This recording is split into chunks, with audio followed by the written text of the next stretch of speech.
ingresar. Sabemos que es una sustancia líquida que es incolora, es decir, no tiene color, no tiene sabor, ¿no? Esas son las principales características: sin olor, sin sabor y color. Así debería ser el agua, que en ocasiones la vamos a encontrar que tiene turbidez o que tiene un color rojizo.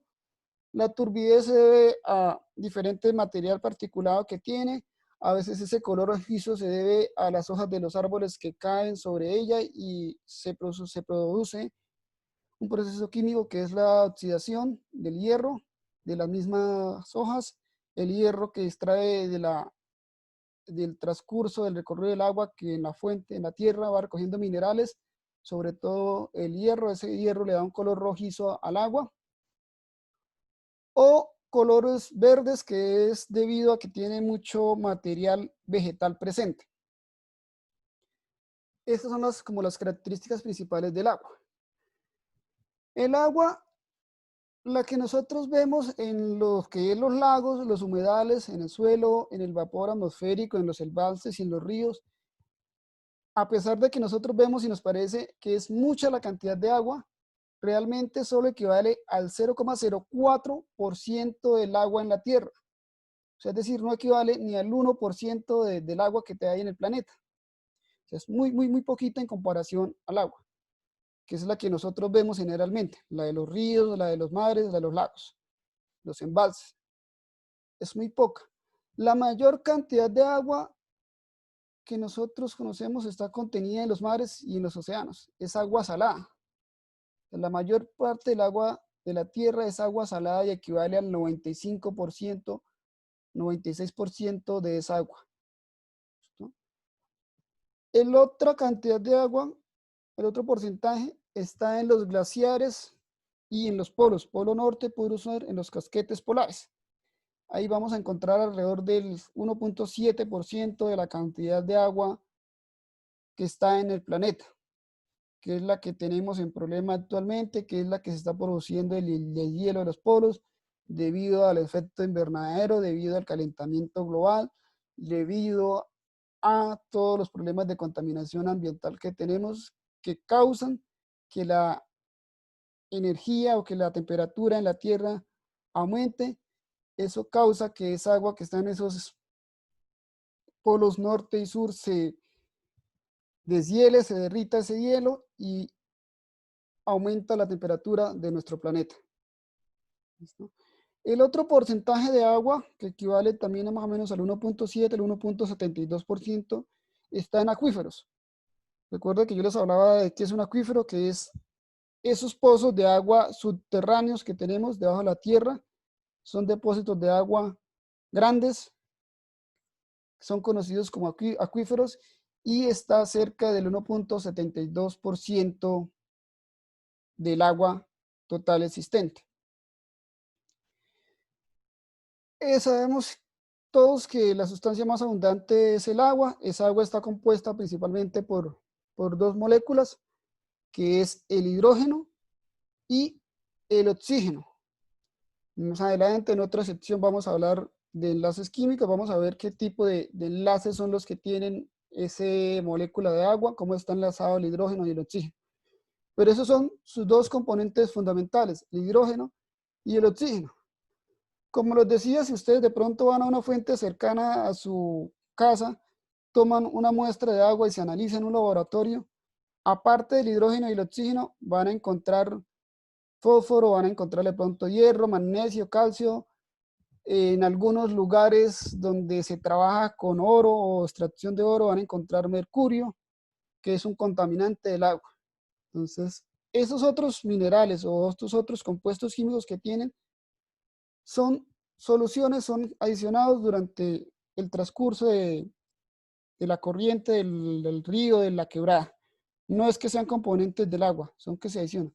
El agua pura es hidrógeno y oxígeno. ¿Cuáles son las principales propiedades del agua? Entonces, el agua tiene propiedades físicas y propiedades químicas. Dos tipos de propiedades. Hoy vamos a hablar un poquito de lo que son propiedades físicas, que son las que ustedes a simple vista, sin necesidad de un experimento muy detallado, la podemos ver. Entre ellas tenemos el punto de ebullición y el punto de fusión.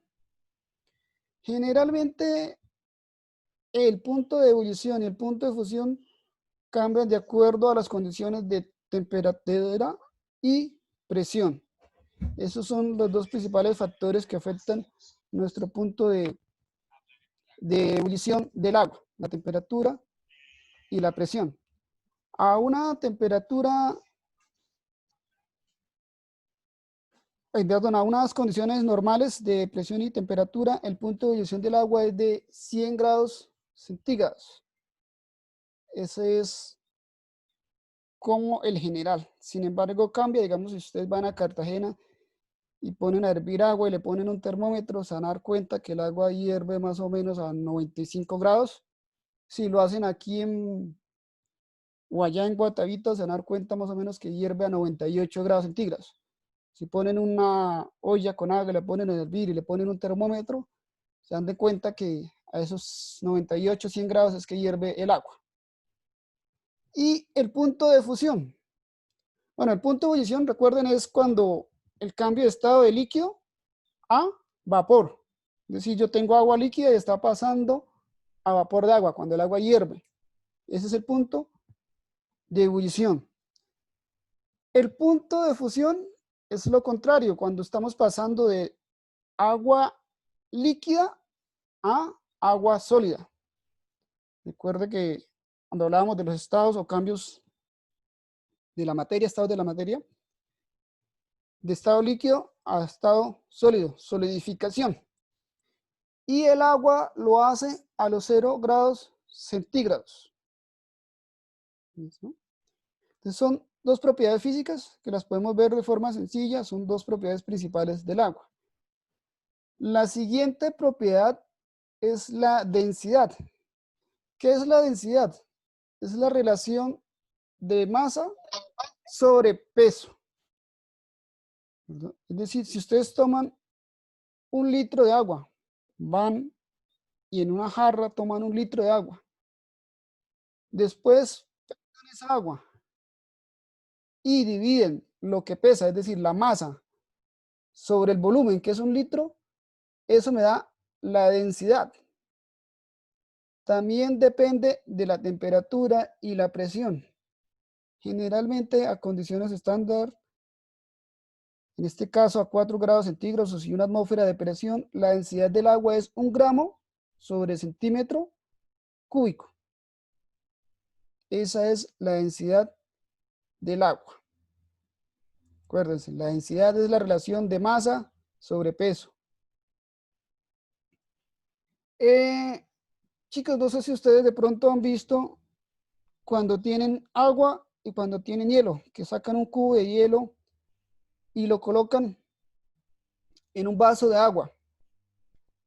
Se dan cuenta que el hielo flota, ¿cierto? Ángel, ¿sí ha hecho eso alguna vez? Sí, señor. Se da cuenta que el hielo flota, ¿cierto? Sí, señor. ¿Por qué? ¿Qué ocurre eso? Si los dos son agua, deberían tener la misma densidad, deberían. ¿Por qué ocurre eso? ¿Qué se le ocurre que pueda pasar ahí?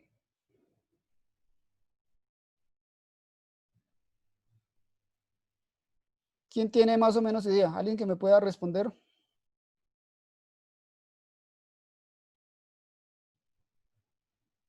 Angie, ¿qué sucede ahí? ¿Qué crees que pasa? ¿No tienes idea? Bueno, entonces les voy a poner otro ejemplo. No, profe. El aceite y el agua. ¿Cuál de los dos, si mezclo aceite y agua, cuál de los dos está encima? El aceite. El aceite, ¿cierto? Eso sí se han dado cuenta, el aceite está encima del agua. ¿Y cuál de los dos, el aceite o el agua, tiene menor densidad? El agua. No, señor, el aceite. El aceite El tiene aceite. menor densidad. El aceite tiene menor densidad. La sustancia que tenga menor densidad es la que va a estar encima. No sé si recuerdan el año pasado o este año, no fue el año pasado. Hablábamos un poquito de mezclas, que el aceite y el agua es una mezcla heterogénea. Se ven las dos fases. Y el aceite está arriba. ¿Por qué? Porque tiene menor densidad. Lo mismo ocurre con el hielo y el agua. Resulta que el agua, cuando se congela, adquiere menor densidad. El hielo tiene menor densidad. Entonces, al tener menor densidad, va a flotar. El hielo, el agua tiene un fenómeno particular que es que cuando se congela, en vez de sus moléculas unirse, más se expanden. Quedan unidas, pero se expanden. Y al expandirse, adquieren mayor volumen. Y al tener mayor volumen, nos quedan 10 minuticos, creo que alcanzamos a terminar. Al tener mayor volumen, la densidad va a disminuir, porque recuerden que el volumen lo divide. Al yo dividir algo sobre un valor más grande, se me hace más pequeño.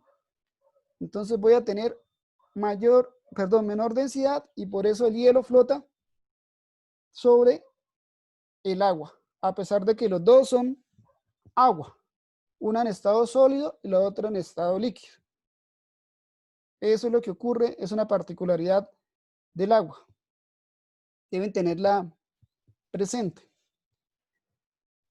La otra propiedad física del agua es la apariencia. Entonces ya dijimos que el agua es incolora, inolora, es decir, no tiene olor, insípida, no sabe a nada.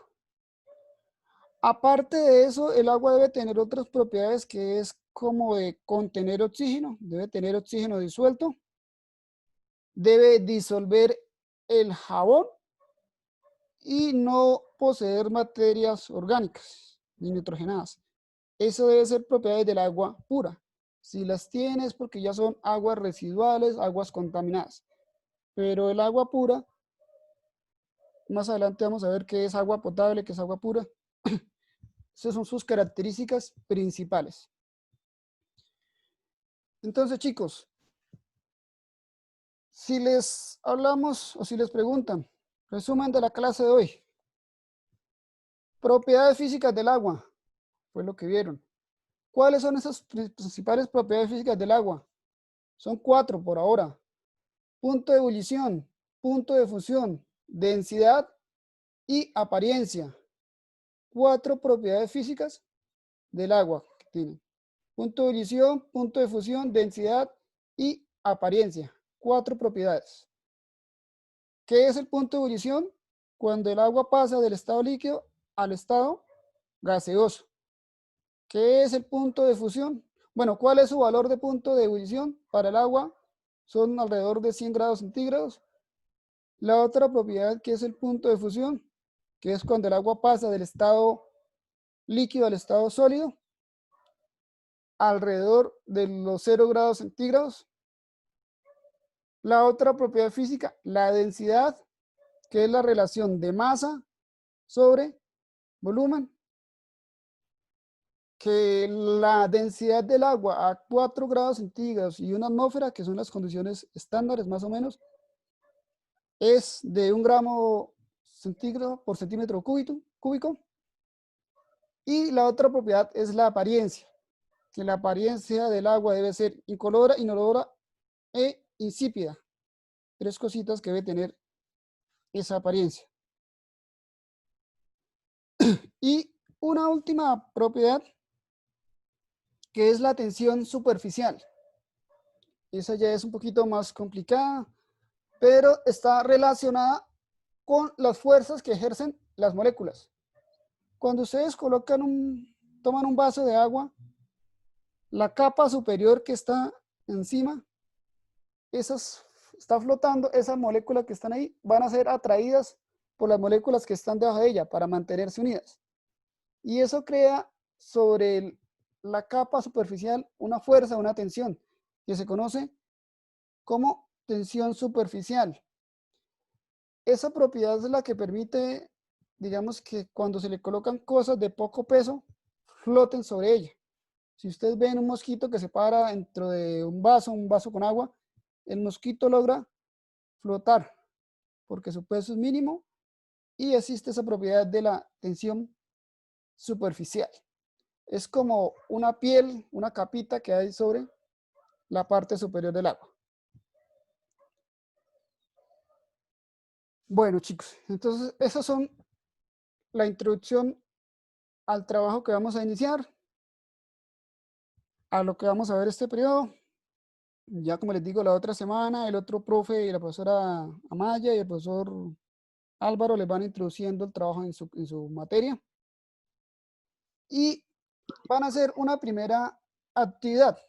Entonces, por favor, en sus cuadernos. Quiero ver a todos con su cuaderno en la mano, la pantalla y el cuaderno y el lápiz en su mano.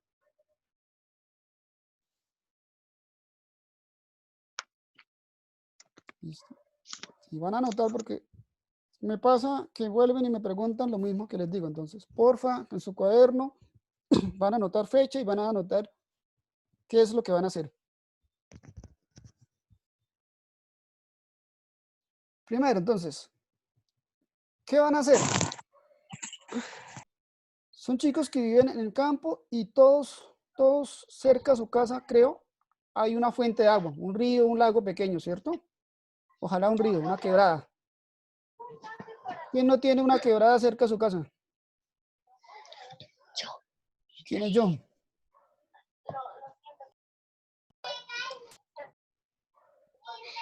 Bueno, creo que todos deben tener, bueno, pronto uno es más lejos que otro, pero todos deben tener una quebradita cerca.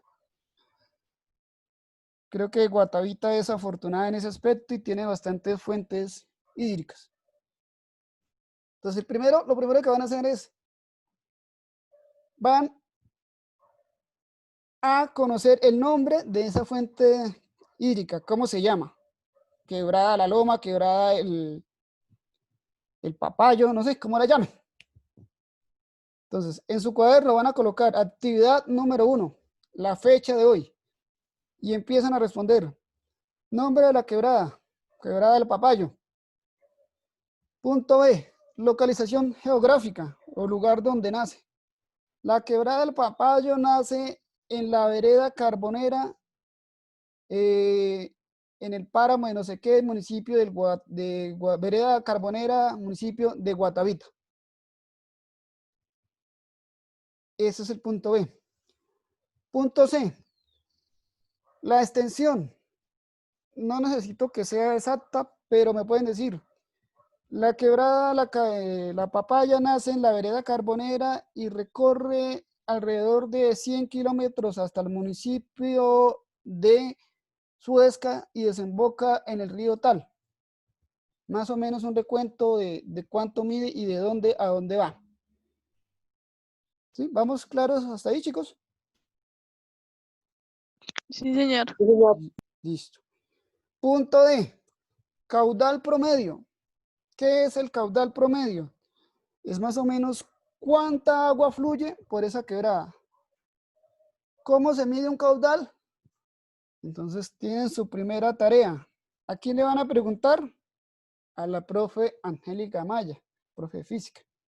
Ella les puede colaborar diciendo cómo se mide un caudal. Hay formas sencillas de hacerlo, no es nada del otro mundo. Lo pueden hacer con un cronómetro, un vasito, y eso se hace, o un reloj. Eso es tiempo por eso. Entonces no es muy difícil. Van a averiguar con ella cómo se hace y lo van a medir. Entonces van a decir, el caudal de la quebrada es alrededor de 3 metros cúbicos por agua, por minuto.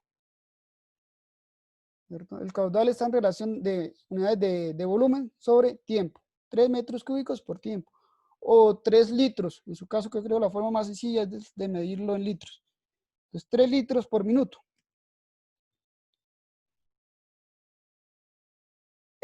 Van a ir le van a tomar fotos a alguna parte de esa quebrada, la van a analizar, van a mirar qué tipo de vegetación tiene y qué problemas puede llegar a tener también, digamos, de erosión, de deforestación, de contaminación por agroquímicos. Puede ser que le cae productos relacionados con el cultivo de papa, puede ser que esté contaminada por la ganadería, puede ser que esté en deforestación porque están talando los árboles cerca de ese cauce por sembrar otro cultivo.